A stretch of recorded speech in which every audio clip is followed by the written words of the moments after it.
మనం నడుచుకుంటూ వెళ్ళే దారిలో ఒక్కొక్కసారి రాళ్ళ వల్లనో లేదా ముళ్ళు ఉండడం వల్లనో మన కాళ్ళకు గాయాలు అవుతూ ఉంటాయి. కొంచెం పెద్ద గాయం అయితే ఆ అడుగులు వేయడం ఆపివేసి ఆ గాయాన్ని చూసి కొంచెం సేపు నొప్పికి బాధపడతాం. ఆ తర్వాత మళ్ళీ మన ప్రయాణాన్ని మొదలు పెడతాం.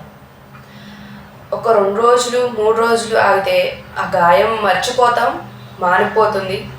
ఇంకా ఎప్పుడూ రెగ్యులర్గా ఉన్నట్టే మనం ఎలాంటి నొప్పిని ఫీల్ అవ్వకుండా మన ప్రయాణాన్ని మనం కొనసాగిస్తూ ఉంటాం. అలానే మన లైఫ్లో ఒక్కొక్కసారి ఎదురయ్యే కొన్ని సమస్యలు, కొన్ని సవాళ్ళ వల్ల ఒక్కొక్కసారి ఆగవలసి వస్తుంది. ఆగి దానివల్ల మనం బాధపడడం వల్ల లేదా ఆ సవాళ్ళను ఎదుర్కోలేక ఆగిపోతూ ఉంటాం, లేదా ఆ బాధను మర్చిపోలేక ఆ బాధను అలానే క్యారీ చేస్తూ ఉంటాం ఒక్కొక్కసారి. కానీ ఒక్కొక్క రోజు మారుతున్న కొద్దీ ఆ బాధను పాతదైపోతుంది, వెనుకబడిపోతుంది. కానీ మన మనసులో అడుగున ఎక్కడో ఒక చోట ఆ బాధ మనకి కలక వేస్తూ ఉంటుంది. మనకు ఎదురయ్యే ప్రతి సమస్య, ప్రతి సవాలు కూడా ఒక పాఠం నేర్పిస్తుంది. దాని నుండి మనం కొన్ని మార్చుకుంటాం, కొన్ని నేర్చుకుంటాం. మనకు వచ్చే సమస్యలే మనకి ఎన్నో పాఠాలు నేర్పించి మనం ఎలా మారాలి, ఏం నేర్చుకోవాలి అన్నది కొన్ని నేర్పిస్తుంటాయి. వాటి వల్ల మన జీవితాన్ని ఇంకొంచెం మెరుగుపరుచుకుంటూ తప్పులను చేయకుండా, అప్పుడు చేసిన తప్పును ఇప్పుడు చేయకుండా కొన్నిటిని సరిదిద్దుకుంటూ ముందుకు వెళ్తూ ఉంటాం. ప్రతి ఒక్క సమస్య కూడా మనకు ఒక గుణపాఠాన్ని నేర్పిస్తుంది. అలాని ఆ సమస్య గురించి ఆలోచిస్తూ ఆ బాధని అనుభవిస్తూనే ఉంటూ మన ప్రయాణాన్ని ఆపివేస్తే దాని అర్థం ఉండదు.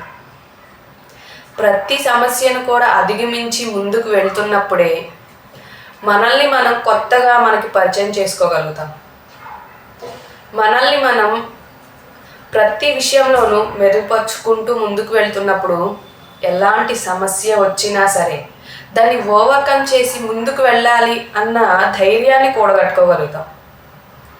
మనం ఆగిపోయాము అంటే ఆ సమస్య వల్ల ఎంతో బాధపడుతున్నామని కాదు, ఆ సమస్యను దాటి ముందుకు వెళ్ళలేకపోతున్నామని.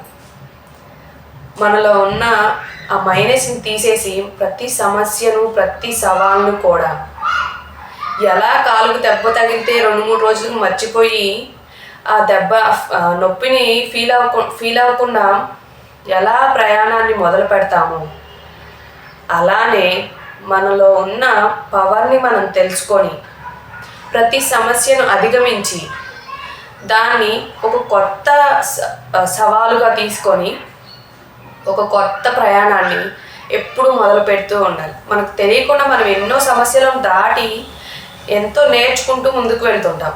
కానీ ఆ విషయాన్ని మనం రికగ్నైజ్ చెయ్యక ప్రతిదాన్ని చూసి భయపడుతున్నాం అని ఫీల్ అవుతూ ఉంటాం. కానీ ఒక్కసారి మీరు మీ లైఫ్లో జరిగిన కొన్ని బాధాకరమైన సిచ్యువేషన్స్లో మీరు దాటి ముందుకు వచ్చి ఆ సిచ్యువేషన్స్లో చేసిన తప్పుని ముందు చెయ్యకుండా చాలా మార్చుకొని ఉంటారు. ఒక్కసారి గుర్తు చేసుకోండి. మీ లైఫ్లో మీరు దాటుకొని వచ్చి మీరు మార్చుకున్నవి, మీరు నేర్చుకున్నవి ఏంటో మీకే తెలుస్తుంది.